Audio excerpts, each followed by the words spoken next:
And before I give a little bit of an intro to Kat, I'd like to just note 3 things for you. First of all, with any luck, and because Kat gave us her permission, this event is being recorded. And as soon as we have the link to the recording, you will all be receiving that via an email so that you can rewind, fast forward, go back to information that you wanted to see more of, etc. And secondly, Kat also has been generous enough to share her slides in a PDF format, and those will be on our website, the Eastman Charitable Foundation website, which is ecfnh.org, as well as the Grantham Garden Club website. I think we have different schedules for posting, but we're hoping to get those posted within the next couple of days, I think. So that if you don't feel like taking notes tonight because you have a handful of pizza, be assured that you can get to Kat's slides later on when they're up on the websites. And lastly, I would like to request that you consider, if you can, giving a donation to the Eastman Charitable Foundation. We are a 501c3 organization, so we depend on the generosity of our neighbors, and in order to bring events like this to you. Hopefully next time we meet, we'll be in person, but right now this is wonderful. The Eastman Charitable Foundation Board of Trustees met yesterday and agreed unanimously that if all of you or any of you attendees tonight choose to donate at any time up through May 31st, we're going to give half of your donations to the Grantham Garden Club.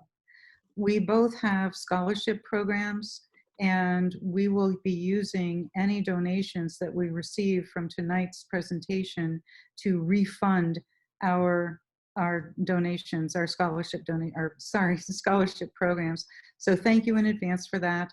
If you'd like to make a donation, you can go to ecfnh.org and just click on the donate button, or via mail. You can mail your donation to ECF, P.O. Box 1825. That's P.O. Box 1825, Grantham, New Hampshire, 03753. And again, half of everything that we receive will go to the Grantham Garden Club to support their scholarship program. Now, I would like to introduce our speaker, Kat Buxton. She is an expert in soil health and gardening. She's a compost guru. She is an educator. She's a consultant. She is an advocate for environmental policy, and she collaborates with all kinds of organizations across our region in through Vermont who are working towards maintaining or attaining a sustainable environment. And if that is not enough, she also is the founder and owner of her own business called Grow More, Waste Less. And if you ever want to know anything about growing anything at all and the science behind it, go to her website, growmorewasteless.org. It is fantastic. And she's got so much information that she's so willing to share that's already out there. Kat, you're fantastic, and we are so happy to have you with us tonight. So I'm just going to throw the presentation over to you. Thank you so much, Sean. That's very kind, and I'm so happy to be here. Thanks for inviting me, and I look forward to later being able to see some of your faces. Right now, I'm going to shrink my video so I can see my slides. And thanks also for talking about my website. I actually have a brand new website just launched yesterday, made by someone much younger than me who understands how all of this stuff works a lot better. And so I think you'll find even more resources than there were before. So please check that out and help yourself. Knowledge and food ought to be free in the world that I envision. So today's presentation is Edible Landscapes and Soil Health. And I did present this at the Montpelier Festival of Trees, which is why that is up there. Um, I always like to start my presentations with the soil health principles. These are the principles that guide all of my interactions with the natural world, really. Understanding how plants get their nutrients, how photosynthesis works, how water moves, these are all really important pieces. So I'm going to go through these a little bit throughout the presentation, but I'll start now. Living roots in the ground means living, green, growing plants, growing in the ground for as long as possible. These principles doesn't matter where you are in the world, if you're in Vermont or South Africa or Antarctica, they're going to be able to be employed, but they'll just have to be changed for the context of the space that you're in.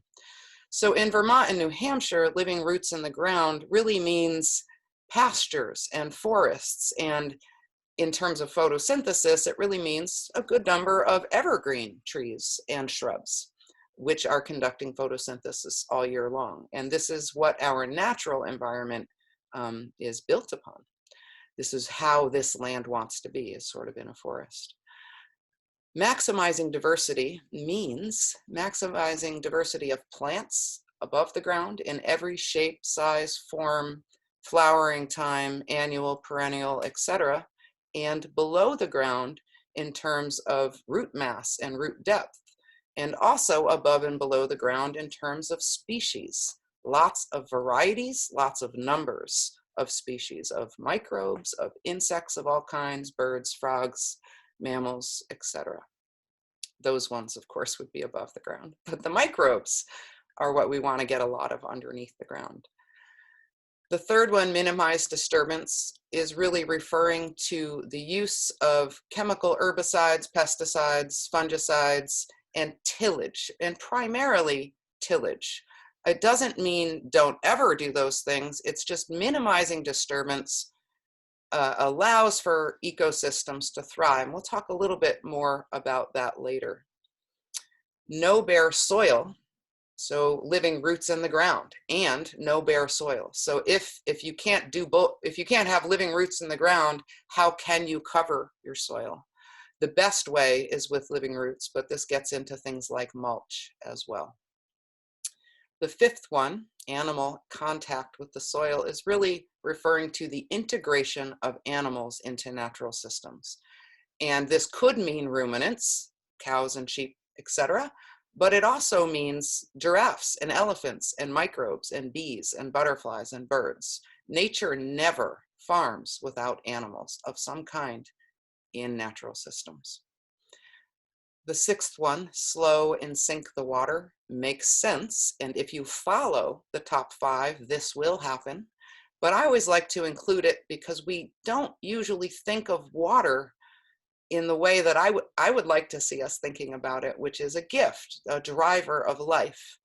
When rain falls from the sky, humans have created these belief systems that we need to catch that water and send it away as quickly as possible, and not allow it to slow and infiltrate into the soil sponge, which is really where we need that water to be. And we'll talk more about that. The top 4 of these principles were designed by the NRCS, that's the Natural Resources Conservation Service, used to be the Soil Conservation Service. The 5th one was coined by one of my heroes, Gabe Brown, who is a rancher in North Dakota. Highly recommend checking out his book called Dirt to Soil.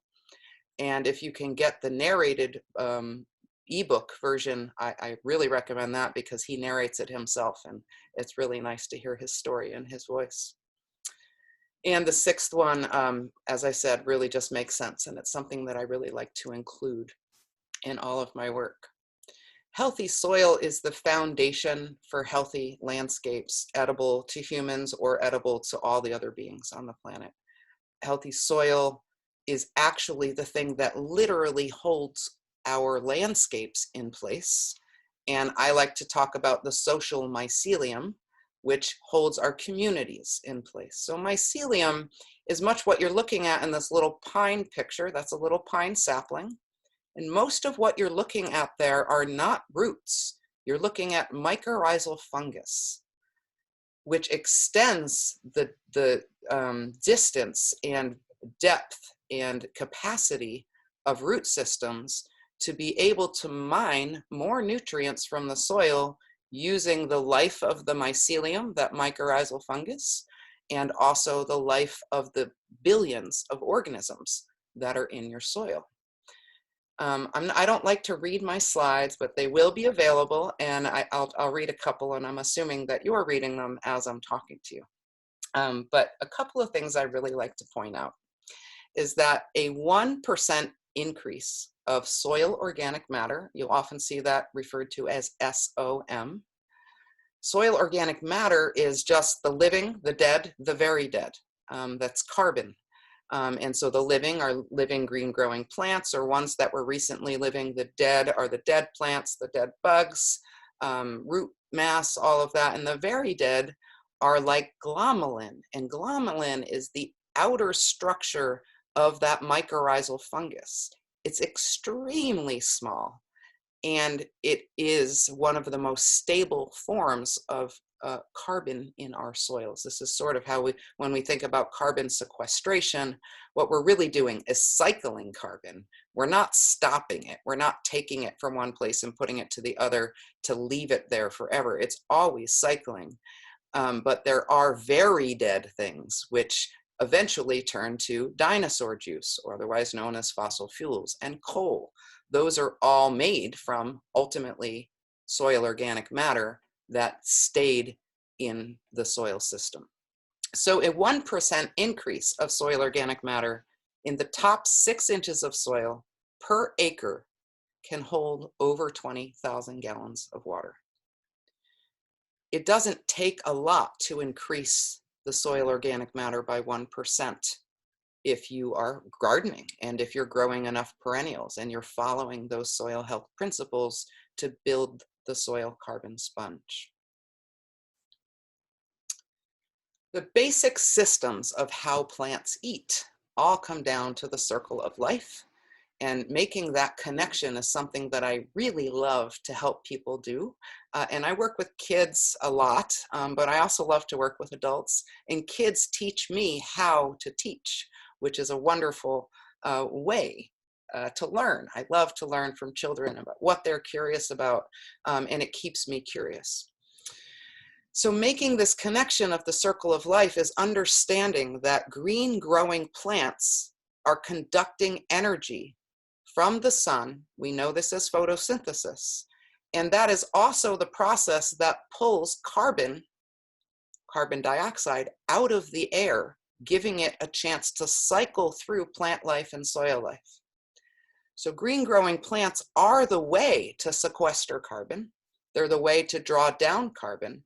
And all of that carbon is life. It's plants, it's bugs, it's food, it's root systems. It's for every living being on the planet. And when we don't have all of those green growing plants holding carbon, it respirates or respires out into the atmosphere and becomes carbon dioxide. So a lot of the problem, certainly it's a very dynamic and complex problem. You've probably been hearing that soil is a part of the solution to climate change. And that is simply because biomass, all life, is made of carbon.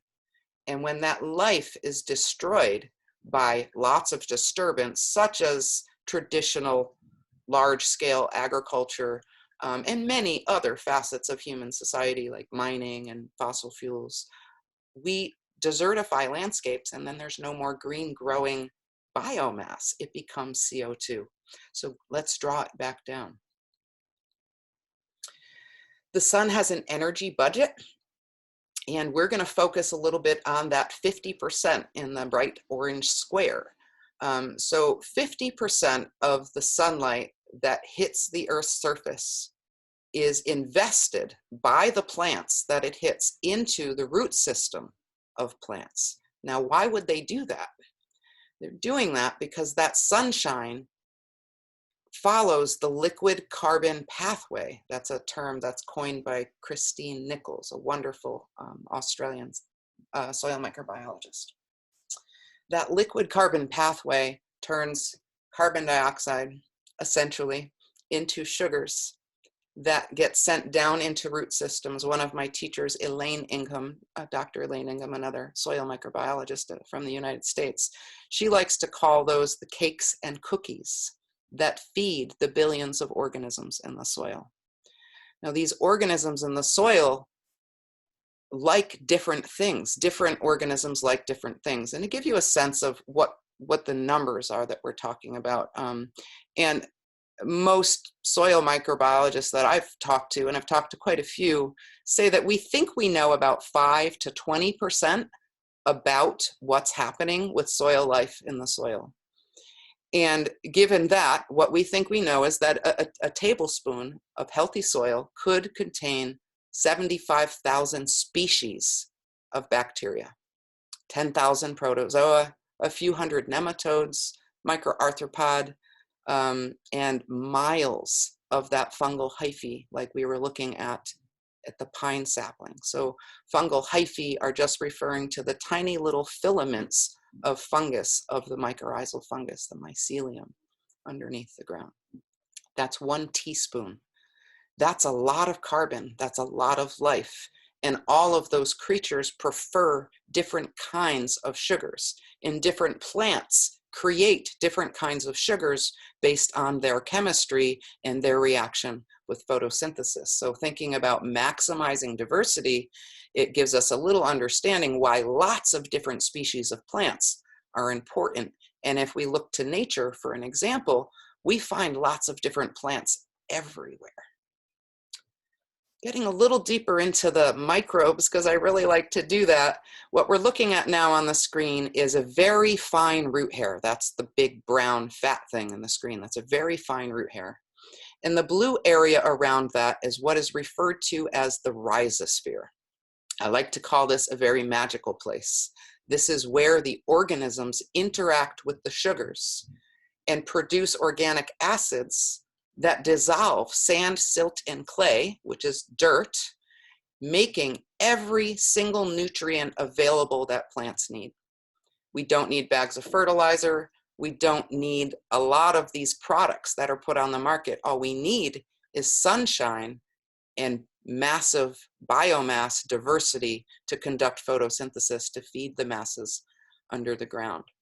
On the left side, you're looking at the potential rhizosphere of a tree, which goes much wider than the root system itself. And what we're learning now is that that blue system, area around that tree would actually be much broader when you consider what mycorrhizal fungus can do. You've probably heard that trees can talk. I highly recommend that. There's a TED Talk, I think it's by that name. And it's wonderful and very exciting, and it gives us some understanding of the very highly intelligent and selective communication system that's happening underneath our feet all the time. And these are some of the main players. The soil food web. This slide is from the archives of Dr. Elaine Ingham. It's a very popular slide. You can find it all over the internet. And this is showing it's showing a lot of the different kinds of critters that are in the soil and the way that they interact in a web. And if you remove any one of these things, the web doesn't work. So some of the things that we know about why our gardens sometimes don't perform for us the way we want to, is that our gardens are constantly disturbed, which makes them an automatic early succession environment with lots of weeds, because that's how nature covers herself up. Nature doesn't like to have bare soil. These weeds like a highly bacterial soil, and that's what happens when we disturb. The first thing to die when we disturb soil is the fungus and the secondary and tertiary organisms within the food web. So most gardens, by and large, with a lot of exceptions, are going to have a lot of bacteria, very little fungi, and almost no protozoa or nematodes. If you don't have protozoa or nematodes to eat the bacteria, all of the nutrients inside the bacteria will not become available to plants. So they all work together to make this magic happen. So when we think about root depth, This is something I'd love everyone to think more about. We love to look at the plants above the ground, and I do too. And the experienced gardeners will also have a really good familiarity with what roots are like underneath the ground. How do they move? Are they lateral or are they deep? Do they have tap roots? Those are all really important parts of understanding how different plants can work together. So can we increase living roots in the ground? And I'd like to think that we can. This slide is from Midwest, Southwest prairie. So some of these plants would not grow in Vermont, but the gardeners in the room, so to speak, will see the lupin and the echinacea and a few other plants there that are very much like plants that grow in our regions. I want to point out that 15-foot depth mark. When the soil and the structure is right, living roots will go as deep as they're able, and they will bring with them all of the billions of microbial organisms that survive in the rhizosphere. And this deepens our carbon. This deepens the way that water and life can move in the soil, and it deepens the potential for the soil carbon sponge. In Vermont and in New Hampshire, where we have a lot of rocks, it's important to note that we're probably not going to get 15 foot of root growth in a lot of places, but in some of our river bottoms we might, and landscapes are constantly changing. So when a root hits bedrock, it's going to go sideways, it's still going to eat, and the microbes are still going to dissolve that sand, silt, and clay and rock into the nutrients that are taken up by plants. The other thing I want to point out on this slide on the top left in that red circle, that is your standard lawn grass. So when we think about rhizospheres and the potential of a rhizosphere and root system to sustain billions of organisms, we can see that grass is really not doing a lot for us. And down the bottom, it reminds us that there are 32 million acres of lawns or more in the US. So can we build soil faster than we're losing it? On the top right, you're looking at a picture that was taken by my friend Peter Donovan from the Soil Carbon Coalition, and that was in 2018. And this is in Iowa, and it's as if the Dust Bowl never happened. We're back to planting right up to the riverbank. You can basically see the soil moving away in this still picture. And I also want to note that this is not the fault of farmers. This is a systemic problem. And farmers often have no choice but to try and grow as much as they can in a commodity crop agriculture system. But we can change that. Down on the bottom of the screen on the right-hand side is a very famous picture. That is Long Island Sound after Tropical Storm Irene.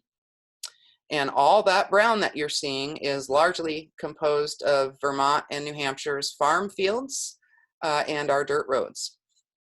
And they estimated some $8 billion in damage or something like that from Tropical Storm Irene, and not one penny of that money accounted for the lost soil. Meanwhile, the United Nations tells us that if we continue along our practices, and this is the Food and Agriculture Organization of the United Nations, if we continue with our global industrial agricultural practices, it's assumed that we have 60 harvests left. So how do we build the sponge? We need to avoid compaction. We need to increase air and life and roots and the ability for water to infiltrate into soil. On the top of the screen here, we're looking at a rainfall simulator put together by the Natural Resources Conservation Service. It's a really cool system. They can bring it around to your events and schools, and this is often brought around to farms as well to help educate our best land managers how to better improve their land management. And we're essentially looking at the soil health principles in place where you see the grass, and not in place on the other side of the system where it's totally bare. I don't exactly know what the management practices were in these 5 systems. Those are basically 5 cookie cutters. but it's all the same soil, meaning it is the same ratio of sand, silt, and clay and taken from the same region. The one that has the green grown grass has at least one other species in it that I can see just in that picture. So we're going to say it even has some diversity in there. So what happens with these demonstration kits is you run a shower of 4 inches of rain over top of those cookie cutters. And placed underneath them are 2 jars. The jar directly underneath the soil block is collecting the amount of water that infiltrates and slowly gets into the soil sponge. And the jar in front is showing the amount of water that is run off. So if you look at the bare soil, and we're going to assume that that is tilled annually soil, especially seeing how all of the water ran off and 0 infiltrated into that jar.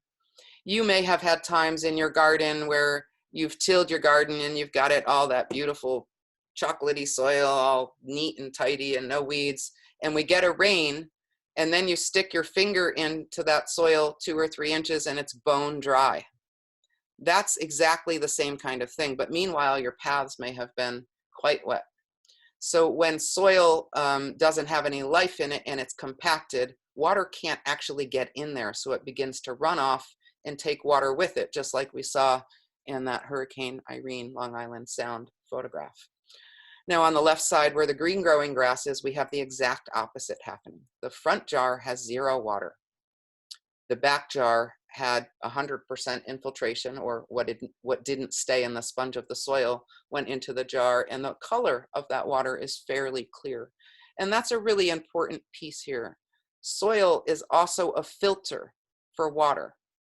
Having healthy soil with a healthy soil sponge is a matter of public health. We need it. The bottom slides are just, or the bottom picture there is only talking about runoff and more in terms of community planning. So when we're planning our communities, can we begin to use permeable pavements where it makes sense to do that? Can we have green growing plants where it makes sense to do that? Can we increase diversity where it makes sense to do that? And so in a forest system, almost all of the water is absorbed into that system, and in a city system, of course, almost all of that water is run off directly, ultimately, into the ocean dead zones. And there those ocean dead zones are. So how can we maximize water harvesting? On the top, when we treat rainwater like a waste product and we send it right down the drain, we're then pining a few weeks later when we're in drought, which is happening a lot now with our changing climate. We're getting really intense rains and then extended periods of drought, even in Vermont and New Hampshire. And then on the right side there, that's showing you a map of ocean dead zones. That's from National Geographic some time ago. Those are actually probably much larger now. And if you were to measure those up with industrial agriculture, especially crops that get tilled, you would see that all of those ocean dead zones correlate really well with those areas. So some things we can do are think about rain gardens and how to slow and sink water in parking lots. Maybe instead of having a raised up piece of ground with a berm, we could sink them in so the water goes in and plants absorb it. The one on the left here is an example from UVM at Jeffrey Douglas Hall. I can't, you know what I'm talking about. They've got a lot of really great experiments going on up at UVM, and there are many happening all over the place, which is really exciting to see. Rain gardens are starting to happen more as well. We're seeing them in Vermont cities and New Hampshire cities and towns, highway medians around new building lots. So we can be smarter about the way we plan and make beautiful gardens that attract bees and birds and produce food and sink the water as we catch and slow that rain. Now we're going to get into some edible landscaping. So the Garden of Hope is one at DHMC. There's also some gardens happening up at UVM, Vermont Medical Center, up at Fletcher Allen Hospital. They have a wonderful rooftop garden. You're looking at that down below. I've been reading more about hospitals around the country doing this, and doesn't that make sense to have food growing where we need people to be well, eating good food? It also makes for a really beautiful landscape, which we all know as gardeners, what that does for our mental health.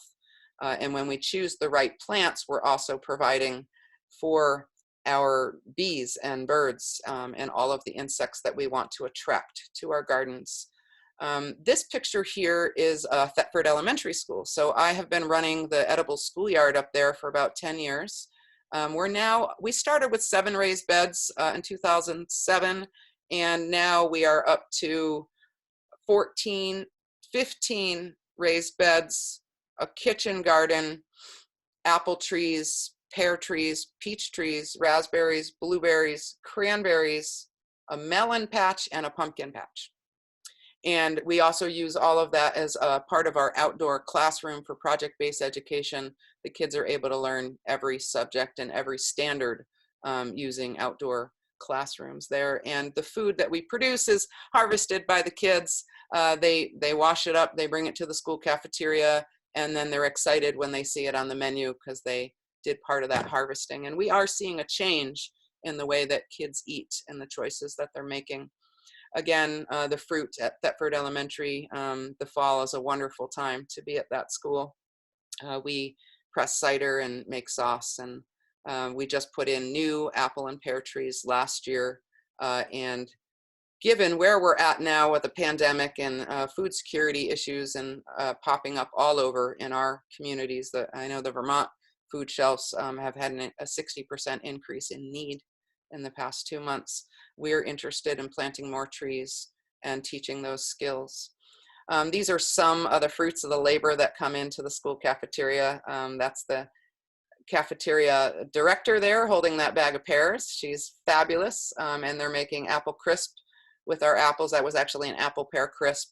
And these beautiful trays of sliced vegetables show up in the lunchroom, and they also show up in soups and salads and pasta casseroles and things like that. Oh, and that bottom right picture was the very first peach we ever grew. That year we got 1 peach and it was huge. We split it 5 ways. Now we get a lot of peaches. At Thetford Elementary, we also have a compost system where we manage about 200 pounds of food waste a week, including meat and bones. The students do all of the work. And we use all of this to enhance our schoolyard so that we have a constant cycle of organic matter filled with microbes that we're adding in to build the soil sponge at school. Upper Valley Apple Corps is another group that I work with, started by a bunch of really wonderful people in the Upper Valley, and mostly in Hartford, White River area. And we've gathered people from all over. There are quite a few Apple Corps or other groups that are out there. There's one in Massachusetts called Great Falls Apple Corps, which I love that they use the same name. And there's Edible Brattleboro down in Brattleboro. A bunch of these little groups are popping up to increase the amount of trees and perennial fruits and shrubs, nut trees and fruit trees in public places to make them all free for the picking, and also to do the work to support how to use the fruit, how to make fruit leather and sauce and cider, and how to preserve and keep the fruit so that we can keep it going for many generations to come. We also do the education to support these trees in plant guilds. So I hope some of you ask me questions about guilds. I think I have a slide coming up about those. You're looking at some of these here, the plants growing around in the mulch layer around those trees. Those are brand new guilds that were just put in. Those are plants that are known to be supportive to fruit trees. And this is using some concepts of permaculture, using plant guilds. Guild is, a group that is supportive. And so these plant guilds are plants that are supportive to the particular species in the center of the guild. And sometimes you can get really specific about those species, and sometimes it's more about the function of those plants. So some plants are dynamic accumulators. Those are plants that generally have a nice deep taproot. It could be like a dandelion or comfrey or burdock. Some of these plants that we don't necessarily like, but they're actually very useful. They're working with, they're collaborating with the ecosystem around them to feed everybody. So those dynamic accumulators are able to penetrate through even pretty compacted soil, reaching deep down into the subsoil, providing quite a large rhizosphere around them, encouraging photosynthesis and that liquid carbon pathway of sugars, feeding the microbes underground, and bringing those nutrients up to a higher level in the soil profile. Other types of functional guild plants are mulching plants. So these would be, they call them the suppressors. These would be things like comfrey with big leaves, or hostas with big leaves. You know, when you grow those plants and their leaves fall down all around the plant, nothing else really grows there because of the mulch that those plants are providing. Another one would be attractors. Attractors are any flowering plant that is attracting beneficial insects. And I consider them all beneficial. You know, there are something like 900,000 insects that have been identified in the world, an argument about whether there's 1 or 2 million more, even as we head. And only a fraction of 1% of those 900,000 insects are actually agricultural pests. And I think only about 1% are even considered harmful to human. And that would include cockroaches and mosquitoes and, you know, things that we just don't like. So most of the insects out there are actually ones you want to have around. So attractors are an important function. So we have suppressors, we have attractors, we have dynamic accumulators. Then we have fixers. Fixers are specific plants, usually leguminous, meaning that they're from the pea and bean family, and those could be shrubs, and those could be trees like locust. They could be plants like lupin. There are many different plants out there that are nitrogen fixers, and these are plants that work with a specific set of species of bacteria in the soil. The I can't remember, it's something to do with rhizo bacteria, and they're able to work together to fix nitrogen and then transfer it from one kind into another kind to make it available to plants. So it's more of that soil magic, and having the plants around the trees can help to fix that nitrogen in the soil for future crops, other plants. I can't quite remember the fifth one, but it'll come to me, the fifth guild function. Oh, and that was Raspberry Revolution Park. So there's a good story here. That is right next to the home, Cover Home Repair. You can see the sign there. And on the other side of that big clump of cedars is Raspberry Revolution Park, and it's right up along the main road in White River Junction.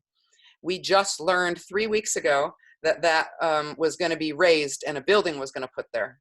And they took out the machines, and we rallied, and we got about 24 people to gather, and all of them moved the raspberries over to the community garden and the border of the Center for Transformational Practice, where they have a public teaching garden, so that we could make sure that those raspberries are available in the future. This park has produced so many muffins and breads and community conversations, and it's just been wonderful. So we want to do more of that. These are at Kilton Library, pear trees. There are 2 pear trees right in front of Kilton Library in West Lebanon. And last year when I went there, when the pears were ripe, I let the librarian know, and she started putting out bowls of pears every day at the library for library patrons. And I just thought that was fantastic. This is the Center for Transformational Practice. So that baseball field you're looking at right there is Ratcliffe Park. That's the sports field down off of Nut Lane, down in White River Junction over the railroad tracks. And the community garden is located in that park. And I've been working with the folks at the Center for Transformational Practice on their garden lab and their food forest. So this is a wonderful place, and it's totally open to the public. We're working with the town of Hartford to develop a Riverwalk trail, which is notated in the map on the bottom left in the orange border. It's a 3-phase project with a lot of cost barriers and invasive plants. And we're actually going to use it as a place to teach about invasive plants. We'll talk a little bit about that too, and I hope you'll ask me some questions. And the green portion is a portion that's walkable now. We have discovered there not only wonderful raspberry patches, but we've discovered really amazing trees and remnants of our Abenaki neighbors who have long used this place as a place of abundance because it is the confluence of two major rivers. The Edible Pocket Park in Stratford is another place you should plan a trip and go. It is amazing. This was basically single-handedly planted by Barb and Wally Smith, who are Stratford residents. They were inspired by apple core years ago, and they got a couple of apple trees and planted them along the main road in Stratford. And as they were planting them, they looked over toward the little bend in the river, and they thought, gosh, that spot that's covered in sumac and all would just be a fabulous place for a little pocket park. And they have planted in guild fashion, so you can get a really good understanding of guilds when you go there. And I designed some maps for them that are up on their education board to make it a little easier to know what you're looking at. They have apple tree guilds, they have blueberry guilds, a plum guild, they've got pears, heart nut, more nut trees than I've ever seen in one spot. June berries, cranberries, currants, hosta berries, you name it. Elderberries, it's all there, and it's a great swimming hole. And there are picnic tables, and people are welcome to do everything from get married to have birthday parties or picnics and Boy Scout and Girl Scout events. There's my guild photo. So this is just one example of a guild, and this one was designed by Karen Gainey of Permaculture Solutions and Elizabeth Cadle of the Center for Transformational Practice. I'm sure they have a lot nicer ones now. They're both really skilled with permaculture. So this is an example of the fruit tree being the center brown thing that you're looking at, and then listing some of the plants that are around there. So we see suppressors. Another great suppressor is bulbs. Those are great because they're not only suppressing in terms of mulch, but when you plant them around the base of a fruit tree, you're also preventing mice from coming to eat that tree. And especially if you plant alliums there, which are any kinds of onions, walking onions, or even the flowering beautiful globe onions that we buy for our flower gardens. And so we have attractors, we have mulch plants. Okay, so that's the difference, that there's suppressors and then there's mulchers. Those are considered different. And so that's the 5. Nitrogen fixers, suppressors, mulchers, attractors, and dynamic accumulators. So can we rethink our lawns? Can we deepen our root systems? Can we add more diversity in leaf shape and size, in height and timing of plants, in height and timing of flowers, and size of blossoms, in things that we know are attractive to native birds and native insects? And I'm not saying that we shouldn't have any of the lovely things we like to look at too, that nature, our natural surroundings don't really care about. We only do. It's okay to have those too, but can we make thriving ecosystems? Can we create food forests that are beautiful and functional and multi-storied and building a soil carbon sponge underneath us? We like to blame farmers for a lot of the bad soil and problems with soil degradation and desertification around the globe. And certainly, you know, there are lots of roles being played by many. But when we think about the amount of the millions of acres that are covered in lawns, it's actually much larger than any one commodity crop. And so in terms of possibility, I see that converting lawns could really do so much to increase the soil carbon sponge, to increase water infiltration, reduce flooding, reduce erosion, reduce drought, and possibly even cool the planet while make us all happy. So one thing about lawns, you know, when we have lawns, and I'm a fan of walking around in the grass with my bare feet, and I like to roll around in the grass, and these days I always check for ticks afterwards. But I'm a big fan of lawns and lawn games, but when I advise people about lawns, I say, well, what are the parts of your lawn that you actually use? Track those. Where are the paths? Where do you want the bench? Where do you roll? Where do you play badminton? Where are the wildflowers that come up that you love to have? And maybe mow those less. So when we mow grass on the right side, like that little stump where it says 90% use, you can see that the root system is affected differently depending on how high you cut your grass. When we think about grazings and ruminants, we're now learning, much through the work of Alan Savory and proponents like Soil for Climate and many of these groups out there that are promoting really good grazing practices. We're finding that we can restore landscapes really well by using, I don't like the word using, by working with animals to move often. Rotational grazing, holistic grazing management is the actual term if you want to look into that. I don't have a lot of time to go into it here. So this slide is from Dr. Christine Jones, and she's another person you can learn quite a lot about grazing from. She's another soil microbiologist that I'm a big fan of and I've learned quite a bit from. And what we do when we move animals around is we don't let them get below 6 inches. They eat everything. We group them together in large quantities. They eat everything in a day just down to 6 inches, and we move them before they can get it down any further. And they're so used to that, they want the big tall stuff. What happens here is they don't just go through and eat the good stuff and then only the bad stuff lives to go to seed. They eat everything, and they're stimulating root growth underneath the ground by doing that rather than stressing that root growth. I'm shocked to see how short lawns are. This is my lawn in spring. And it looks like I already did one mow, but that was it. I like to let my lawn grow nice and tall. I like to eat violet leaves and violet flowers. I like to make dandelion wine and eat dandelion roots and leaves.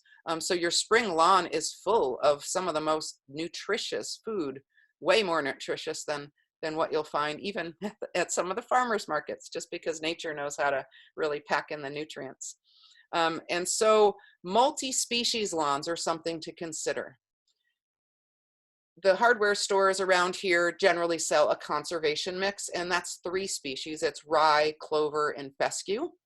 Fescue is a different kind of grass, and the rye is usually a perennial rye and not an annual. That is at least 3 kinds, which is great. So that's something.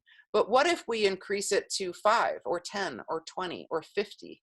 When we look at nature, nature doesn't ever make a lawn, and there might be a reason for that.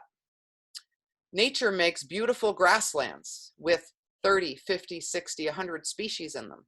So how can we learn from nature all around us? And when she deposits very useful plants like clover and dandelions and violets and buckthorn, not buckthorn, buckthorn plantain, we can leave those. Those are food and medicine. They feed the bees. They get us through drought times.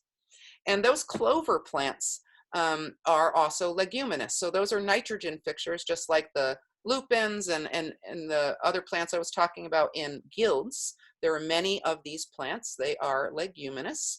And what we're looking at here is a white clover root system. This is from my garden. I do no-till gardening. I have crazy experiments happening everywhere, and it's really fun. There is a webinar up on my YouTube page that you could check out called Regenerative Gardening, and I go a little bit deeper, into the root systems.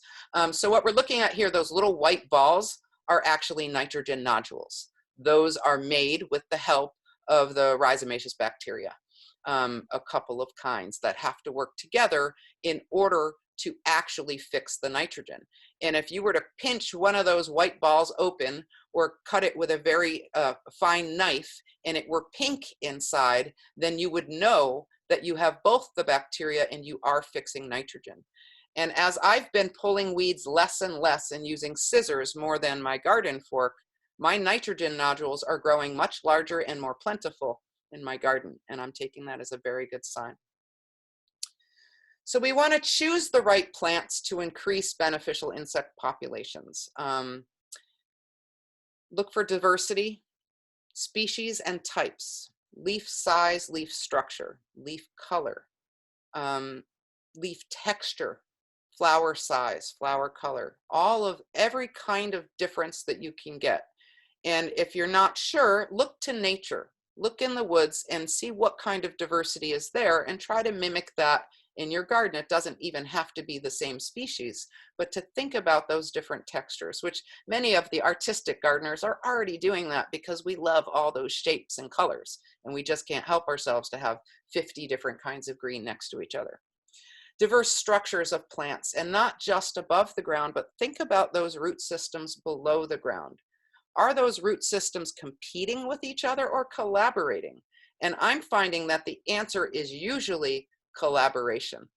When we think they're competing, they're usually collaborating. When they're not, it's very clear that they're not collaborators. So choosing plants that are constantly in bloom or are providing flowers all the time. We want to attract beneficials, but we also want to keep them. We want them to be nesting in our environment. And so that means making sure that we have the right plants to support their food system and their habitat, what they need to live, not just what attracts them. And of course, hardness and other tolerances and preferences are also really important and will change based on your microclimate. Understanding where the plant comes from will help us understand how it will grow in our region, including what its root spreading habits are, and what sorts of organisms it might need to, in symbiosis to make that plant happen. Sometimes when plants don't do well here, it's because their co-evolved insects are not here with them. And then, of course, always be considering the human uses and the ecological services that those plants are providing as well. So is it just feeding you, or is it feeding bees and birds and butterflies? Is it catching rain? Is it deepening root systems? I got ahead of myself. There's my 900,000 insect quote. So there are many different kinds of beneficial insects. I get really fascinated with them. I'll give you one tip here about Japanese beetles. If you have Japanese beetles, and I'm sure you do, we all do, they're here. We're never going to get rid of them, but we can keep their populations in check by having certain predators, like a parasitoid, like that wasp there, there's a wasp that's black that likes Japanese beetles. And then there's a fly called a Tacna Fly. So having pests like that that are going to eat the beetles or lay eggs in them, I'll tell you that story in a second. And then also plants that are trap crops, like evening primrose is a wonderful trap crop, and it's a beautiful wildflower, and it'll get covered with Japanese beetles. And I'll put them near my roses, or I'll let them pop up in my garden where they come near my roses. I'll let the beetles get all over it. I'll put a paper bag on that plant and then knock the plant so that all the beetles fall into the paper bag. And then I have a paper bag of beetles that I could do all kinds of things with. I'll leave that up to you to decide what to do. So the Tacna Fly, this is an exercise I do with the kids at Thetford Elementary School with our Japanese beetles on our raspberry patch. So we go and we hunt for beetles, and the goal is to pick the beetles and put them in soapy water. But if you find a beetle with little white balls on its head, leave it. Those are the eggs from the Tacna Fly. That beetle is going to fall to the ground in 1 or 2 weeks. Those eggs are going to hatch, and the larvae is going to go inside that beetle and eat it from the inside out. So exciting. So edible landscapes, you know, it's not a new idea. Nature provides edible landscapes all around us. And so one of the things I like to encourage people to do is get to know the plants around you and harvest the plants that grow in your yard, especially the ones that are weeds that are also edible. And I would be irresponsible to not also say that when you are harvesting wild edibles, please be mindful that they're not just for you, they're for all sorts of other creatures, and many of them are very delicate and they will not come back if you take too many. So learning to collaborate with those systems is a really important part. and understanding which plants are edible. And you'd be surprised how many there are. Here, I'll just take you around from top left. We're looking at mallow. Mallow is a wonderful medicine, and it's also a great food. Keep in mind that, of course, our palates may not be quite ready for these, but humans were ready for that for a long, long time. And these plants are much more nutrient dense than the plants in our gardens because they're being fed by natural biological systems. The plate below that are milkweed tops.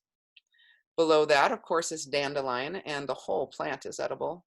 In the big picture there, we're looking at it looks like a couple of different kinds of minty herbs in the middle. And then I think we're looking at, those could be milkweed leaves. I'm not sure. I don't know what the yellow flower is. We're looking at chives. You know, you probably all know about garlic, wild leeks garlic. That's directly below in the bottom picture, and fiddleheads. And the things that look like asparagus are actually Japanese knotweed spears, which taste like asparagus, kind of a combination of asparagus and rhubarb. And so here's Japanese knotweed. And that's, you know, a really aggressive plant. And I just like to plant the seed with things like garlic mustard and Japanese knotweed and some of these plants that we know to be super aggressive. Why are they here? Generally, they're here because the landscape was disturbed by humans. So we created disturbance, and Mother Nature sends in the first responders to cover the bare soil. And these are the plants that can tolerate the conditions left behind by humans. So sometimes these plants might be telling us stories that we're not listening to.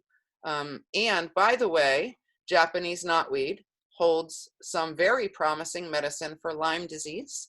There are many people who have had great success with the compounds that come out of Japanese knotweed. It's also a bamboo. Those beautiful flowers really attract a lot of pollinators. It's a lovely plant, but I understand it's hard to live with. So let's talk just a little bit about ecosystem succession. I've been hinting at this all along the way. Basic stuff here. So on the left side, we're looking at disturbance. You can consider that your vegetable garden after you've tilled it, or the land after a flood's come through, or maybe after an avalanche happened. You know, it could be natural disturbance, or it could be a rototiller. And you're going to have bare soil, and in are going to come rushing these weeds, these really adaptable plants that have evolved to cover soil. That's what they do. They move quickly. They have a quick season. They're generally annuals. They produce lots of seeds, which then keep covering and keep covering. And as the biology in the soil is being fed by that photosynthesis, and different seeds and different organisms are coming into that landscape, it evolves into a shrub stage, and then eventually to a young forest stage. And all along, as those root systems are deepening, so is the mycelial populations in the ground. So the fungus is starting to form. And finally, as you move over to the climax forest stage, you have a situation that is more fungally dominant than it is bacterially dominant. And this is really important. So if you are trying to garden in a place that was a forest recently, you have a fungally dominant garden. And most of the vegetables we like to grow don't like fungus, they like bacteria. So there's some science happening with the life underneath the soil supporting those plants. And we can talk a little bit more about how to alter that or work with that in the Q&A. So I think this is my last slide, and oh, I'm kind of right on time. Okay, so I just want to go over these again. The soil health principles: living roots in the ground for as long as possible, with green growing plants on top that are photosynthesizing. And of those plants, we are maximizing the diversity of shape and color and size and timing and annual and perennial and height and everything. And those plants are helping to maximize the diversity below the ground and above the ground with animals and mammals. We are not allowing for bare soil. Now, that doesn't mean that you should cover up every square inch of soil in your lawn. some of those bare spots in your lawn or in the landscape or in rock piles are actually really important habitat for bees and other insects and mammals. So we don't have to be extreme about that. But in our gardens, we should not be allowing bare soil. When we allow bare soil, the microbial life it becomes carbon dioxide. It dies and it respirates. The water evaporates. And then next time it rains, the water is not going to penetrate and infiltrate. So having soil covered allows for the soil carbon sponge to function, especially with green growing plants. Keep animals in your system whenever possible, even if that means you're just inviting them in by providing a great ecosystem, and slow and sink that water. So I'm not going to go over these. I'll leave them up for a second, and I would love to transition us into Q&A. So I think I'm going to stop sharing my screen now.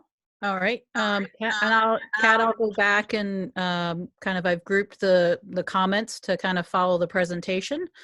Okay. So I think some of what you just sort of recapped may answer this question from one of the Christines, but Christine asks, what are good, relatively quick ways to increase your soil sponge?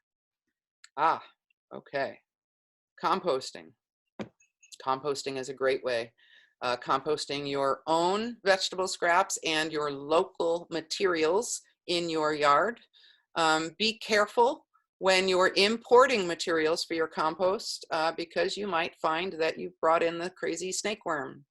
And I bet we'll get some questions about that. So I highly recommend composting with local materials. You don't have to buy anything to make your compost work, maybe a frame, but even that. So adding compost and diversifying your plant selection. That really is, follow those soil health principles as best you can.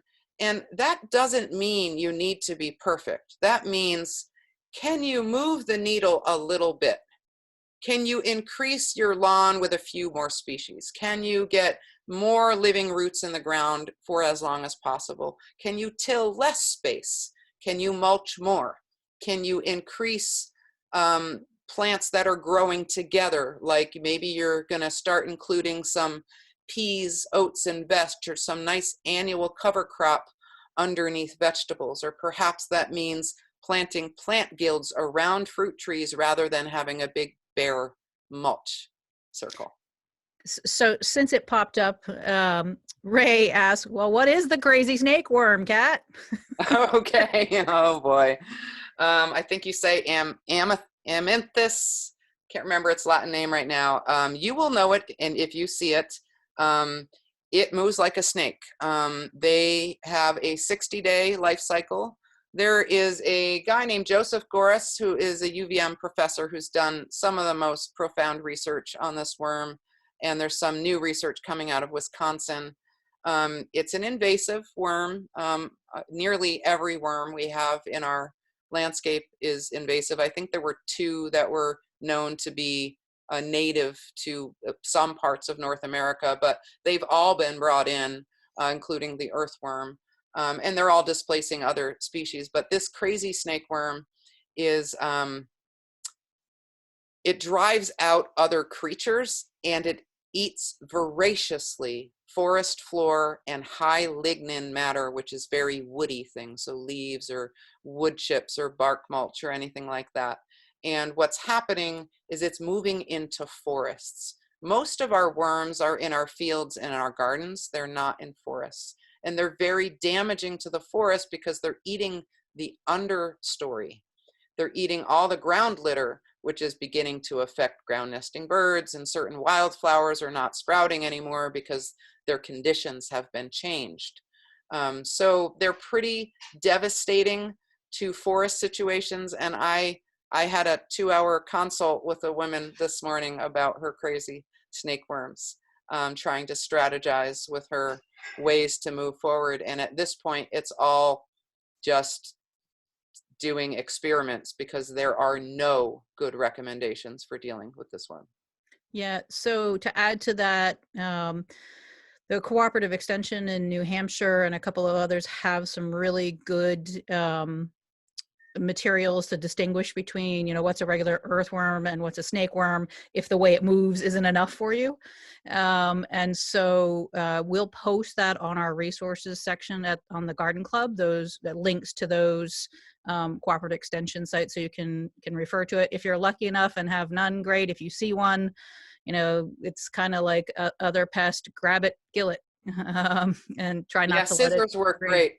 Yeah. So Ray added on to that in terms of composting. Is composting grocery items bought at stores not a good thing then? No, that would be fine. Good clarification. No, you know, I was more referring to imported yard materials like wood chips or leaves from somewhere else, because that's where they come in. In fact, they can even come in piles of stone.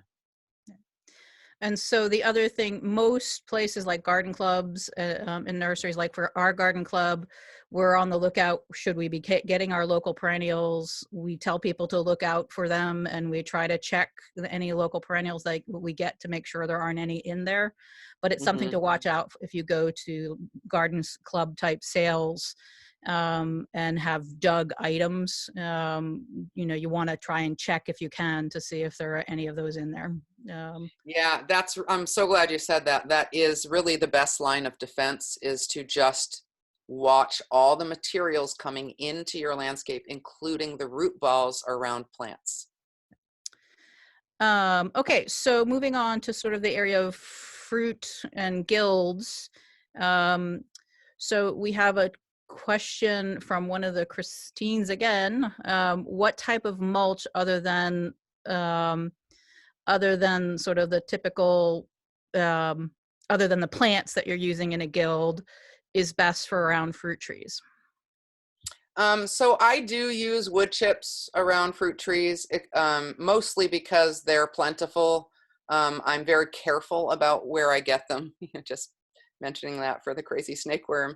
And Henderson's is often where I get my wood chips. They're close by to me. But there are a lot of great landscaping companies around. Another thing, and they get it. Yeah. And another thing I've heard is to actually, if you have a small chipper, to use small, like if you have some certain types of hardwoods, to just chip your own and put those around it's the best in terms of what you're bringing in. And some of those hardwoods, I think, add to that sponge and bacteria. Is that right, Kat? Yeah, well, so any kind of wood is going to be fine. But, you know, the pine woods, the only reason that people don't recommend pine sometimes is because pine, it has volatile oils in it, which is why we use pine products for cleaners. They're antibacterial, they're antifungal, so they break down slower. So the way that they break down is, first they need time to let those volatile oils outgas. And so old pine needles and old wood chips and all pine will break down pretty quickly once those oils have volatilized. So yeah, if it didn't, we'd be swimming in pine needles, 20 feet deep, right? So you can use, I am a big fan of using any material that you have, including cardboard and newspaper. They're not the most beautiful to look at. So then I cover those with pine needles, if that's all I have, or bark mulch, wood chips, even straight compost. And so you would work those around like any guild plantings that you have that are adding to sort of covering the soil? Yeah, these days I don't work my compost in, I just add it to the top. That's great. I just add it all right on. I try to disturb that intelligent soil as little as possible. It's way smarter than me. Yeah. So from Kelly, we have, how do you suggest setting up guilds, like fruit tree guilds, in areas with lots of deer without setting up tall fences around everything? Yeah, deer are really, that's a struggle. Guilds can help. I would like to put out the recommendation of, there's a guy named Michael Phelps who I think he wrote The Organic Fruit Grower. He's from New Hampshire. He's amazing, incredible wealth of knowledge, and his wife is an herbalist, and the two of them also wrote a book called Mycorrhizal Planet. Fabulous, fabulous book. And he has lots of really good recommendations for managing fruit trees. He's one of my go-to sources if I ever have any questions, and I often do. So I would definitely check him out. But so in terms of guild plants to deter deer, definitely no tulips. I would use, they don't like daffodils. They won't eat onions. So walking onions could be good. Daffodils could be good, especially around the base. Comfrey gets big and it gets in their way. And I like to use comfrey under fruit trees because it's a mulcher and a dynamic accumulator and an attractor for bumblebees and other insects. It's also great medicine. But for those of you that have comfrey, you know that you will always have comfrey. Its root goes 6 feet deep. You can transplant it and you'll get it where you put it and where you got it from. So, you won't ever get it out, but you can cut it down. Just cut it down. Its leaves are great in the compost. It's wonderful medicine. You just throw them on the ground for mulch. It'll bloom twice in a year. And just make sure that you leave yourself a path to harvest your fruit.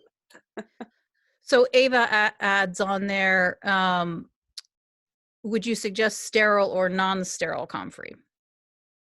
So that's a matter of preference and what your landscape is like. If you have a lot of places where that comfrey seed is going to be able to make contact with the soil, then it will reseed. But if you don't, I wouldn't worry about it. I use both kinds, and I go through and I pull out those little comfrey babies when I see them pop up, and then I pot them up and give them away to other people or put them in our apple core fruit guilds. So it is a good question. I think that's highly dependent on your preference and where you are in terms of landscape. Yeah. So from one of our unable to identify them, is Baptisia a fixer for guilds? Yes, it is.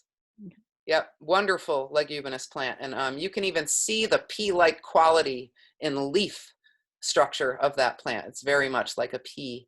Yeah, it's a wonderful fixer, and also a plant that has a very deep taproot. So it's also going to be a dynamic accumulator and an attractor.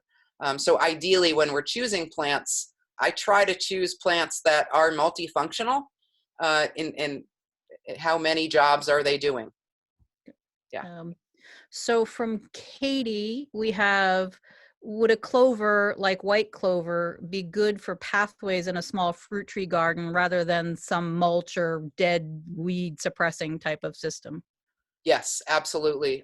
Clover makes a wonderful path growth. You can walk all over it. It stays green. It's got the deep roots. And clover also, there's this wonderful little fact about white clover, particularly that at the bract of the leaf, there is this little microfilament that has pollen on it before most plants in spring. So it actually attracts some really early pollinators.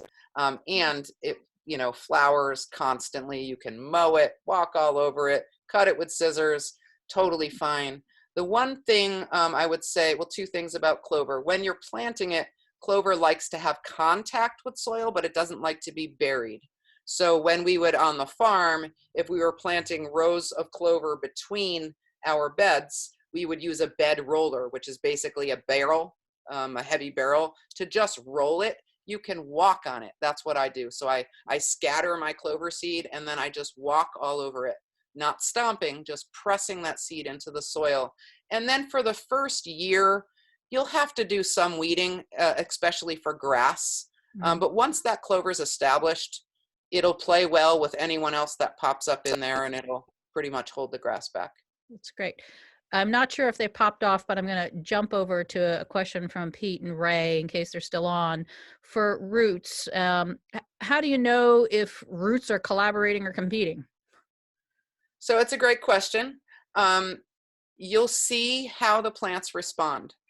So I have in my gardens, I've been creating these polycultures. I've been cultivating these polycultures for years. And all a polyculture is it's 5 or more plants that play well together.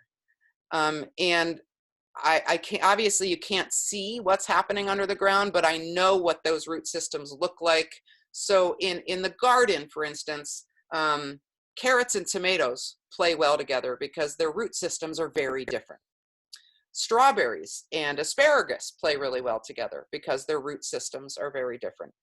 The polycultures in my gardens are, you'll get a list of those if you watch that other garden webinar, but I'll do my best to list them off. I use, the only perennial I use is dead nettle or lamium, and there are a few varieties, they're all good. That plant is so easy to just cut back. You can step on it and crush it, it'll come back. It's always flowering, it's beautiful, and it plays well with others. So some of the other plants I have growing with that are wild strawberries and woodland wood sorrel, the little heart-shaped leaf with the little yellow flower, that the little sour, the kids call it cowboy candy. That's great stuff. Dandelions, I let them grow. White clover, even red clover, but you got to do a little bit of work, you know, because it does get tall, but it's also great medicine. So when I go in with my scissors, I just harvest that and put it in my medicine basket and move on. I don't pull the root out. Other ones are, you know, I'll let, I said wild strawberries already, clover. Yeah, watch that other webinar for a good list. And those are just the ones that work in my garden. It depends where you are. Periwinkle can sometimes be a good player with other plants. So try putting them together and see what happens. Other plants that play well together, like I have one part of my garden, it's just like all the aggressive plants.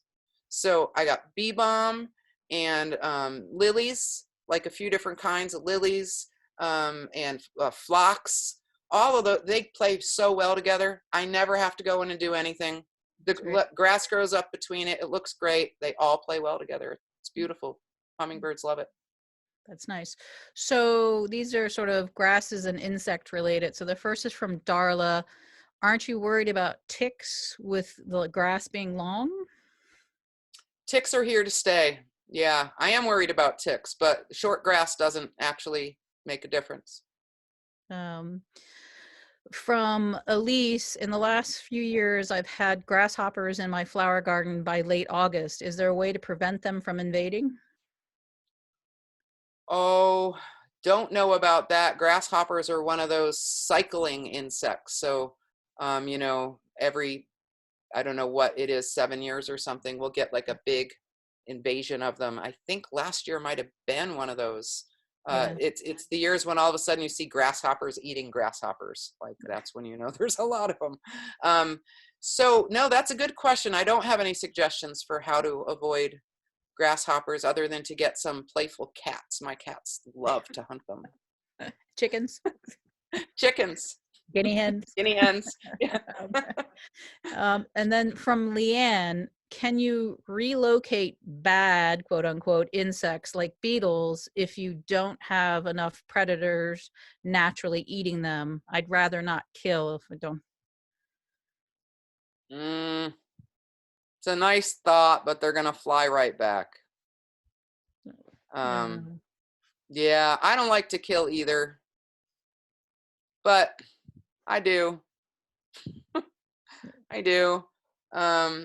But when you know, there's a really great book I'm going to recommend. It's called Good Bug, Bad Bug, and you buy it at the Children's Science Store in West Lebanon, that great little store in the upper level of the mall. I ordered it from them.